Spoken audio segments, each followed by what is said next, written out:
श्री धन्नाभाई जी की जयंती के अवसर पर इतनी भारी संख्या में हम एकत्र हुए हैं। आज इस मौके पर हरियाणा प्रदेश के भारतीय जनता पार्टी के माननीय अध्यक्ष मोहनलाल कौशिक जी आज के इस कार्यक्रम के इस समारोह के संयोजक राज्यसभा के सांसद सुभाष बाड़ा जी, हरियाणा विधानसभा में deputy speaker doctor Krishna Meena ji, Haryana सरकार में कैबिनेट मंत्री महिपाल डांडा जी, कृष्ण कुमार बेदी जी, कृष्ण लाल कुमार जी, श्याम सिंह राणा जी, भारतीय जनता पार्टी के राष्ट्रीय सचिव ओम प्रकाश धनखड़ जी, हरियाणा सरकार में पूर्व में मंत्री वरिष्ठ नेता कैप्टन अभिमन्यु जी, हमारे भिवानी महेंद्रगढ़ लोकसभा के सांसद धर्मवीर सिंह जी और हमारे उचाना के माननीय विधायक देवेंद्र अत्री जी, नलवा के हमारे विधायक रणदीप पनिहार जी, कुंडली के विधायक सतपाल जांबा जी और बाड़रा से हमारे विधायक उमेश पातुवासी, आंसी के विधायक विनोद भ्याणा जी, भवानी खेड़ा से हमारे विधायक कपूर वाल्मीकि जी, जिला के हमारे माननीय अध्यक्ष तेजेंद्र ढुल जी और हमारे दूसरी साइड जो हमारी संस्कृति का आधार है, जो हमारी संस्कृति को जीवंत रखने का निरंतर काम करते हैं, ऐसे हमारे सभी यहाँ पर ऋषिगण जो हमारे बैठे हैं, जिनका आशीर्वाद लगातार हमें मिलता रहता है। और दूसरे मंच के ऊपर हमारे सभी पदाधिकारी और सामने बैठे हुए इतनी भारी संख्या में मातृशक्ति हमारे बुजुर्ग आज धन्नाभाई जी की जयंती में हम यहाँ पर पधारे हैं। मैं आप सबको दोनों हाथ जोड़ करके राम राम करता हूँ, आप सबको प्रणाम करता हूँ। ये मेरा परम सौभाग्य है कि आज मुझे धन्नाभाई जी के जयंती समारोह में यहाँ आने का अवसर मिला है। इस अवसर पर मैं धन्नाभाई जी को सत सत नमन करता हूँ और आप सबको उनकी जयंती की हार्दिक शुभकामनाएं और बधाई देता हूँ। इस समारोह के आयोजन में सर्व जातीय दाड़न खाप ने जो अहम भूमिका अदा की है, मैं खाप के सभी मौलिक महानुभावों का दिल से धन्यवाद करता हूँ, क्योंकि ये लगातार इस कार्यक्रम को सफल करने में मजबूती से लगे रहे हैं। आज हम सब के लिए ये गौरव का दिन है कि हमारे लिए ये पावन अवसर भी है कि हर दिन हमें श्री धन्नाभाई जी के जीवन और उनकी भक्ति, उनके आदर्शों और उनके अमर संदेशों की याद दिलाता है। यह दिन हमें उस सादगी और विश्वास और प्रेम की याद दिलाता है जिसके बल पर एक साधारण किसान ने न केवल ईश्वर को अपने हृदय में बसा लिया, बल्कि पूरी मानवता को सत्य समानता का मार्ग भी दिखाया है। मुझे खुशी है कि हमारे देश में अनेक संत महात्माओं, ऋषि मुनियों और गुरुओं ने भोली भटकी मानवता को जीवन का सही मार्ग दिखाया है। मेरे लिए बड़ी खुशी की बात है कि ऐसे महान विभूतियों की शिक्षाएं पूरे मानव समाज की धरोहर है। उनकी विरासत और संभालने और सहेजने की जिम्मेवारी हम सब की है और हम सब मिलकर के जो हमारे महान ये योद्धाओं ने, हमारे संतों ने, हमारे ऋषियों ने जो हमें मार्ग दिखाया है, उस मार्ग को आगे बढ़ाने का काम हम मिल करके करें। हम संत महापुरुष विचार समान एवं प्रसार योजना के तहत संतों व महापुरुषों के संदेशों को जन जन तक पहुंचाने का काम ये हमारी सरकार कर रही है। मुझे खुशी है कि हम भगवान परशुराम जी, ज्योतिबा फुले जी, संत कबीरदास जी, महर्षि वाल्मीकि जी, महर्षि कश्यप जी, गुरु रविदास जी और डॉक्टर भीमराव अम्बेडकर जी जैसे अनेक संत महापुरुषों की जयंतियों को राज्य स्तर के ऊपर मनाने का आज हमें अवसर मिल रहा है। उसी कड़ी में मैं आज का ये जयंती समारोह आयोजित किया जा रहा है। मैं श्री धन्ना भगत जी उन महान संतों के में अग्रणी थे जिन्होंने अपनी शिक्षाओं के माध्यम से समाज में व्यापक बुराइयों को दूर करने में महत्वपूर्ण भूमिका अदा की थी। मैं धन्ना भगत जी के आज इस जयंती समारोह के ऊपर उनको कोटि कोटि प्रणाम करता हूँ, उनको नमन करता हूँ। मित्रों, मुझे खुशी है कि धन्ना भगत जी का जन्म 1415 ईस्वी में राजस्थान के धुआं गांव में एक साधारण किसान परिवार में हुआ था, लेकिन उनकी शिक्षाएं आज भी प्रासंगिक है। उनका व्यक्तित्व पूर्णिमा के चंद्रमा की तरह शीतल और उज्जवल था। श्री धन्ना भगत जी विख्यात संत की रामानंदाचार्य जी के शिष्य थे। संत रामानंदाचार्य जी ने उत्तर भारत में भक्ति आंदोलन का व्यापक प्रचार प्रसार किया था। उनकी प्रेरणा से ही धन्ना भगत जी ने भक्ति आंदोलन का इतना प्रचार, इतना प्रसार किया कि उन्होंने राजस्थान में इस आंदोलन का प्रेरणा कहा जाता है। श्री धन्ना भगत जी का जीवन सामाजिक समरसता का जीवंत उदाहरण हमें देखने को मिलता है। उनकी भक्ति ने लोगों को यह सिखाया कि ईश्वर के सामने सभी समान है, चाहे कोई राजा है, चाहे कोई रंक है, धनी है या निर्धन है, भगवान के लिए सभी एक समान है। उन्होंने कभी भी जाति, धर्म और या वर्ग के आधार पर भेदभाव नहीं किया है। उनकी भक्ति सभी के लिए थी और यही कारण है कि आज हर वर्ग और समुदाय के लोग उन्हें श्रद्धा के साथ याद करते हैं। उनकी शिक्षाएं हमेशा यही सिखाती हैं कि सच्चा सुख केवल परमात्मा की शरण में ही मिलता है। उनकी एक प्रसिद्ध रचना हमें याद आती है। धन्ना भगत जी ने अपनी वाणी के अंदर जब वो बोलते थे, कहते थे, गोपाला गोपाल तेरा आरता। ये धन्ना भगत जी की ये वाणी है। गोपाल तेरा आरता, जो जन तुमरी भक्ति करते तिनके काज सवारता। धन्ना भगत जी ने अपनी वाणी के माध्यम से समाज को एक दिशा और समाज में फैली हुई कुरीतियों को समाप्त करने का काम उन्होंने अपने समय के अंदर किया है। मुझे खुशी है कि आज के दौर में जब हमारा समाज कई तरह की सामाजिक और आर्थिक चुनौतियों का सामना कर रहा है, तो श्री धन्ना भगत जी का यह संदेश और भी महत्वपूर्ण हो जाता है कि धन्ना भगत जी ने हमें यह सिखाया कि सच्चा धर्म वही है जो मनुष्य को मनुष्य के साथ जोड़ता है। मित्रों, मुझे खुशी है कि श्री धन्ना भगत जी ने स्वयं कोई ग्रंथ नहीं लिखा। उनके अनुयायियों ने उनके द्वारा रचित पदों को धन्ना जी की आरती शीर्षक में संलग्न किया है।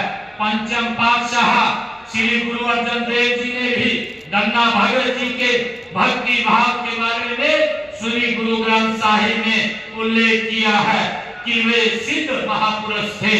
उनके 3 पदों को गुरु ग्रंथ साहिब में शामिल किया गया है।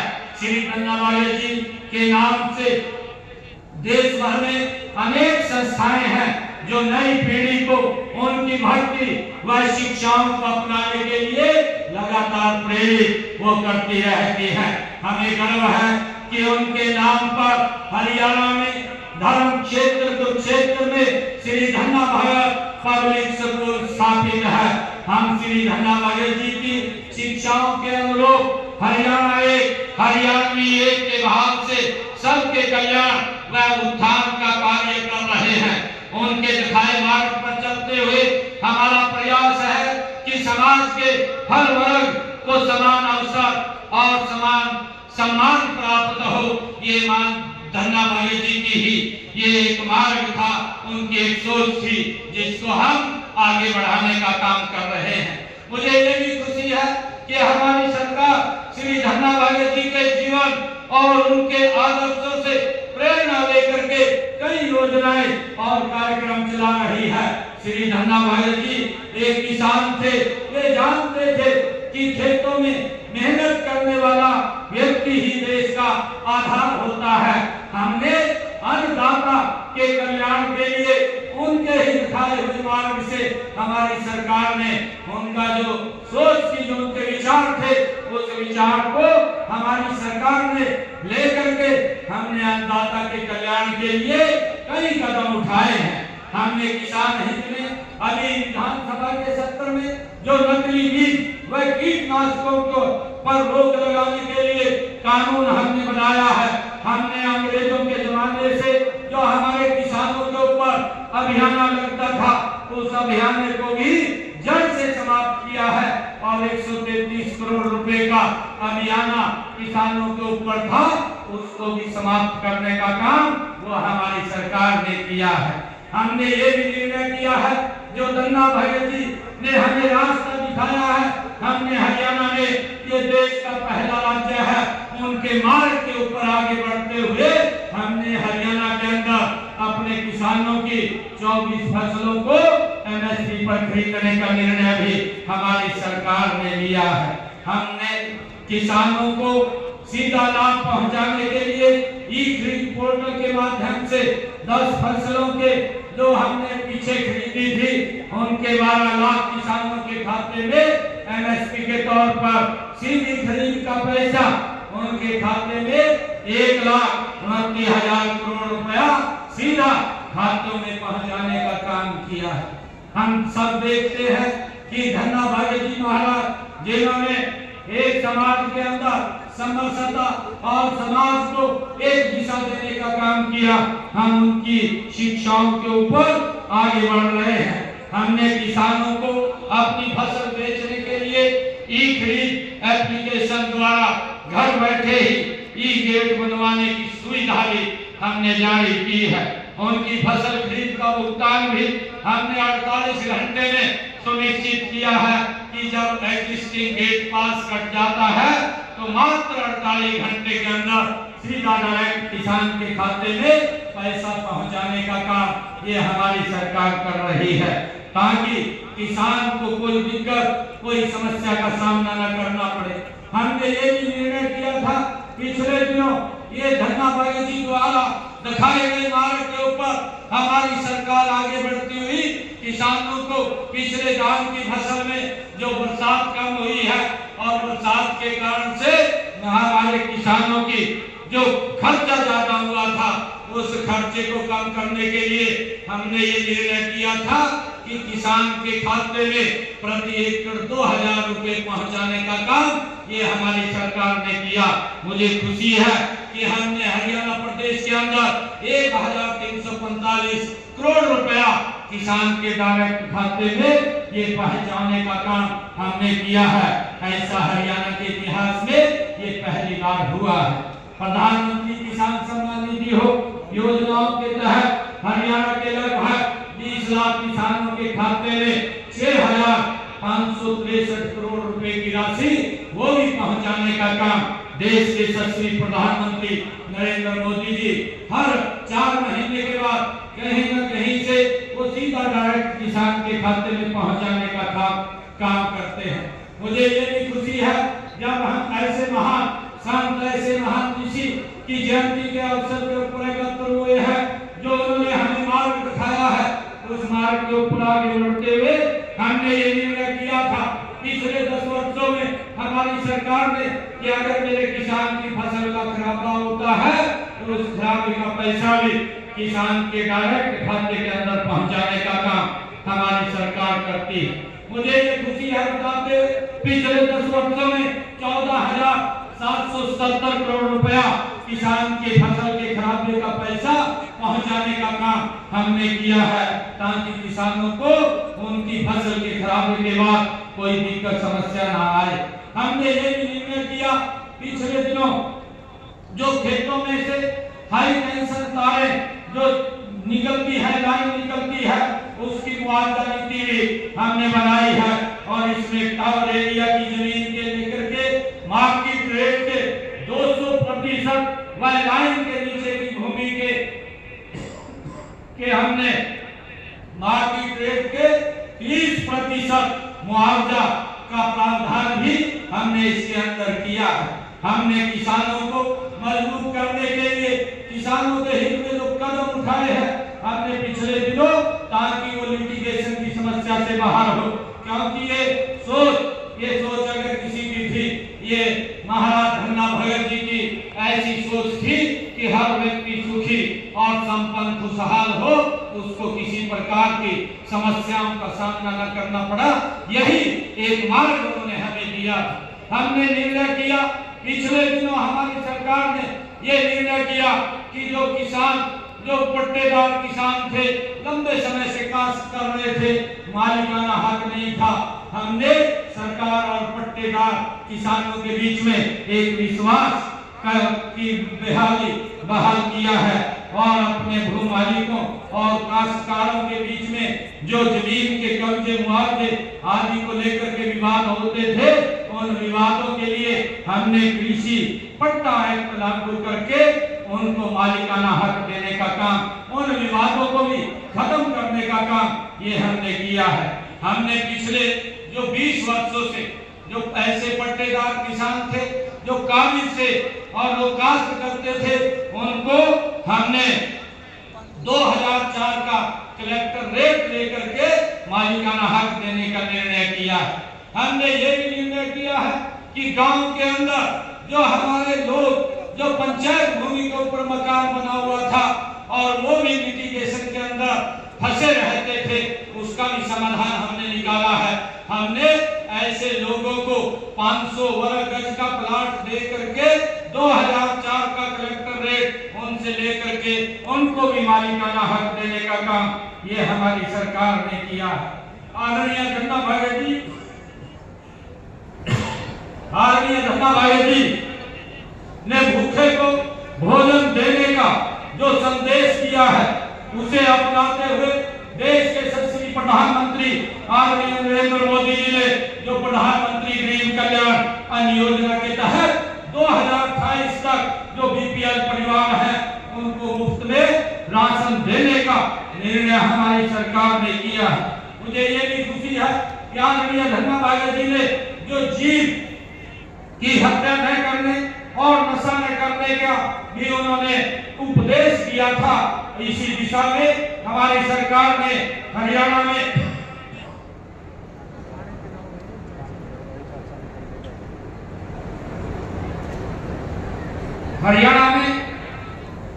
जो गौवंश, गौ संरक्षण और गौसंवर्धन विधेयक 2015 को लागू करने का काम ये हमारी सरकार ने किया है तथा नशा मुक्ति अभियान भी पूरे प्रदेश के अंदर चलाया जा रहा है।